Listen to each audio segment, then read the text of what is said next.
Ladies and gentlemen, welcome back to another episode of The Fight Guys. We are bringing you this special episode this time. As you can see, we are actually at the Conga Room today.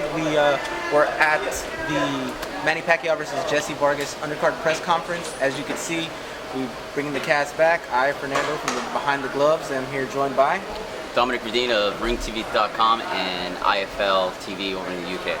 And Frederick Hawthorne with Barbershop Conversations.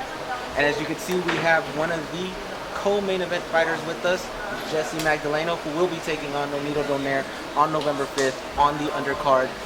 Jessie, talk to us about this fight and just headlining. I know I've actually been there when you actually fought with your brother at Hawaiian Gardens. I've seen a lot of your upbringing and everything. So talk to us of finally making it to the big show, finally making it to a big pay-per-view, and one versus a Filipino legend on a Filipino Legends undercard. Talk to us about that fight. It's great. You know, it's something I've been looking forward to my entire career, and the time is now. You know, November 5th will be a fight that me and Donaire will steal the show. We will be something that everybody will look forward to looking at, and I think me and Donaire will steal the show that night, and it's going to be an all-action packed fight.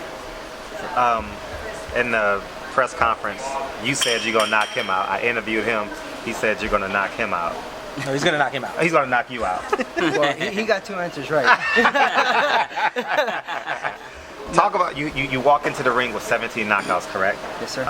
The goal is obviously to get the 18th knockout. Talk about the preparation leading into a Donaire fight, knowing his experience, knowing what beat him in the past, knowing what you have to add to your game to knock him out. Talk about your preparation. My preparation is just hard work. You know, there's no key to becoming a great fighter. It's just hard work. You got to train like you've never trained before for each and every fight that you get. And having that switch up with Manny Robles and training with him, even though we have such a small time together, it's a perfect fit. You know, he's a hard worker. I'm a hard worker. He's somebody that I needed since the beginning of my career, and I wish I would have had him when I turned professional, because the way he trains me and treats me and is there by my side this whole entire time, it's just been great. And training is just hardcore every single day. I tell everybody, there's not a day that I don't go home tired. I go home, and the first thing I want to do is nap. I want to take a nap, because man, it's a strong beating, you know, from the gym, sparring, strength and conditioning, and it's just all leading up to November 5th, so we could show off our talent. So Nonito says you are a hungry lion, but he says he's the dragon. How do you slay the dragon? How do you bring down the dragon? It's just he messed with the wrong lion this time. You know, this is a different breed of a lion. You know, I'm what they call a liger. You know, you got a tiger and a lion. Those are pretty big. Yeah. Those are pretty big. That's what he's tampered with. And November 5th, he will see how the dragon gets slayed. Do you think defeating a guy like Nonito Donaire, who's won multiple titles in different weight classes, he's got all the experience, he's fought some of the best fighters in the world, do you feel getting a victory over such a great man like that guy right there walking down there? To bring him up, do you think that will allow you to become the star in boxing that we all are looking for? Because we're looking for the next big star. Of course. I think defeating him will give me a huge name in my boxing career. Will give me a huge opportunity for the bigger opportunities to come in my boxing career. And I feel beating Donaire will just open so many doors for me, and so many more big opportunities that I have coming my way. Now, we saw how big of a star and how big of a rise Donaire had when he fought Darchinian, knocked him out, and beat him. You are in that position right now. You are basically what Donaire was in that fight. How does someone like yourself take that and just look back on everything you've worked with and everything that you've gone through to get to that point? Yeah, I look back and I seen all the accomplishments I've done. You know, as an amateur, you know, beating the two-time Olympian Rashid Warren. You know, placing fifth in the World Games. You know, in Italy with Oscar Valdez. All these accomplishments were just leading me towards November 5th, and I feel it's going to be a night where, you know, it's going to be another Nicholas Walters and Donaire fight, where somebody's gonna get KO'd and somebody's gonna go home with a loss. And I don't think that night's gonna be me. I feel like I'm the hungrier, more motivated, and more smarter and stronger fighter in this fight. Now talk to us about November 6th, which is basically Sunday, the day after.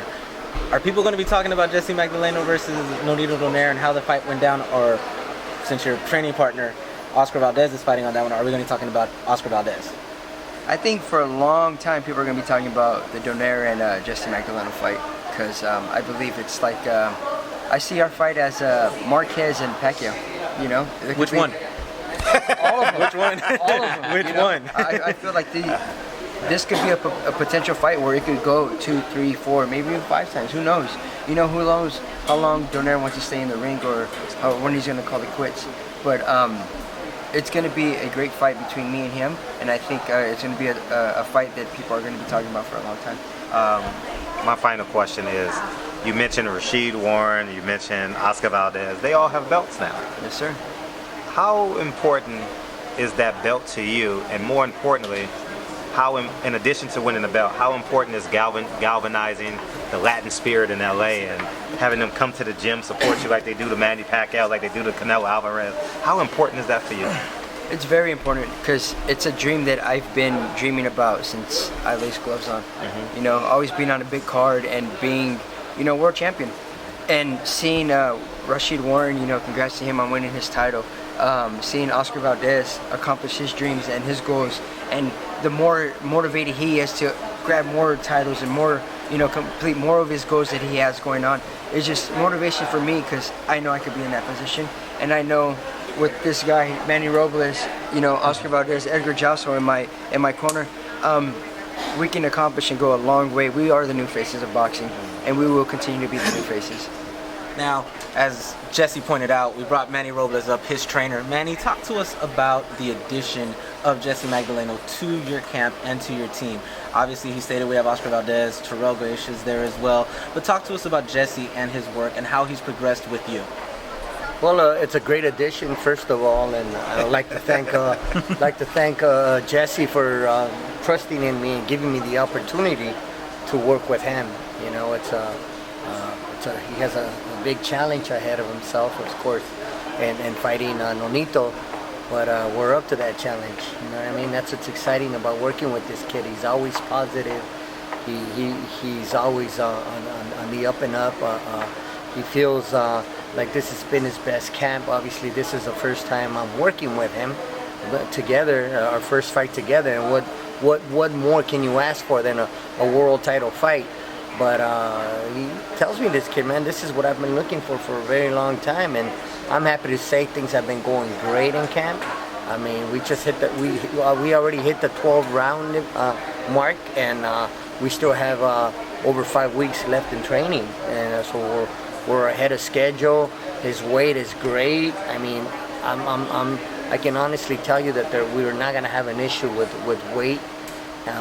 And as far as coming into this fight, I'm telling you, man, this kid is definitely gonna be ready, and look forward to Jessie becoming a new WBO super bantamweight champion of the world. Now, taking something from Floyd Mayweather, he basically loves to take away what the opposition's strength is. Correct. What do you believe is Nonito Donaire's strength and the thing that Jessie needs to take away from him to become victorious that night? His left hook. Definitely, that's his biggest attribute, is his left hook. If we can take away that left hook and, you know, and just take over the fight, control the fight, dictate the tempo, want to become a world champion, we should have no problem. What makes Nonito so dangerous, and what makes Jessie so much better in your eyes? Well, Nonito, what makes Nonito the most dangerous right now is, you know, he is Nonito Donaire. He's, right? You know, he's won the world title in different weight classes. You know, he's been in the game for so long. He's been a world champion for so long, again in different weight classes and whatnot. That I just, that's what makes him dangerous. His name, him being Nonito. But what makes Jessie most dangerous is his youth. He's a lot younger fighter. He's a hungry fighter. He's like the new blood in boxing, man. I mean, like, this kid's ready to take over the game, and and become the new star in boxing, the new face in boxing. And again, going back to Nonito's biggest attribute as far as his skills is his left hook. Well, this kid doesn't have too bad of a right hook, so I definitely think that Nonito has to be careful for that as well. Now, Robas, just a real quick, just so people can come out and support you guys. Are you guys having open workouts? Can they come to the gym to get the momentum going, or will you just have people who come to media workouts, or how's that going? Because you obviously got 3 great fighters in your gym. You know what I mean? So talk about that to the fans, and the Mexican fans, obviously, and trickle on down to everyone else. No, you can't come to the gym. Okay. No, man. Everyone's welcome, man. Everyone's welcome to come to The Rock. We have Where is it? Tell everybody where it's at. The Rock is in the city of Carson. The Rock in Carson, California. I mean, you look it up, Google it, and I'm sure you'll find it. And it's a great facility, man. We have great working environment. Everyone's welcome to come to that's what makes The Rock. What makes it special is everyone's always welcome. You know, we have a very professional environment. Where everyone's always, every one of my kids, it isn't just Oscar and Jessie, but we have such a good group of athletes in that gym, and everybody's after that same goal, the same dream, which is to become world champions, and they all feed off each other. There's no, Oscar Valdez is just another guy in the gym, you know, Jessie's just another guy. Except on payday, right? Pardon me? Except on payday, right? That check better not come out short. But you know, everyone, we're all the same, man. Everybody's the same. He's just another kid, you know. Jessie's just another kid, you know. It's staying humble, man. Maintaining, keeping your feet on the ground, and looking at the big picture. Sure. Well, I'd like to thank you guys for your time. Everybody's looking forward to this fight. Once this fight was actually announced, actually even before it was announced, when it was rumored, We're talking about a very highly anticipated fight. So we thank you guys and obviously I know you've been wanting it. Thank the Donaire team that they wanted it. So thank you guys for joining us and breaking down what's going to happen that night. And just good luck on that night. Thank you. We'll see what happens then.